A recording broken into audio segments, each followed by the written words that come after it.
ছিল সবজির বাজার। সেই বাজারের এক কোণে ঝুড়িতে বসে থাকতো এক গোলগাল শান্ত স্বভাবের আলু। সবাই তাকে খুব পছন্দ করত, কারণ সেসব রান্নায় মানিয়ে নিতে পারতো।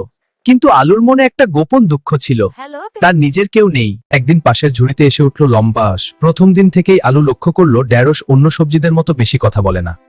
এই ঢেঁড়স, তুমি এত চুপচাপ কেন? সবাই তো বলে আমি নাকি কেটে গেলে পিচ্ছিল হয়ে যাই, তাই কেউ আমার সাথে এসে বন্ধু করতে চায় না।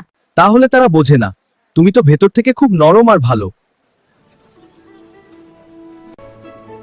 এই আলু আর ঢেঁড়স তো দেখি প্রেমে পড়েছে। এই যে আলু আর ঢেঁড়স তো দেখি প্রেমে পড়েছে। এই যে আলু আর ঢেঁড়স তো দেখি প্রেমে পড়েছে।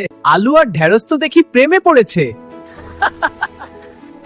এই আলু আর ঢেঁড়স আমি কিনে নিলাম। এবার তো আমাদের আলাদা করে রান্না করবে। হ্যাঁ, আলাদা রান্না করব। আমরা একসাথে থাকতে চাই। না, আমি জানি আমরা একসাথেই থাকবো। বাসায় গিয়ে সত্যি তাই হলো। রান্নাঘরে তৈরি হলো আলু ঢেঁড়স ভাজি। দেখলে, শেষ পর্যন্ত আমরা একসাথে। সেদিন থেকে বাজারে একটা গল্প ছড়িয়ে পড়লো, যা রান্নাঘরেও আলাদা হয়নি।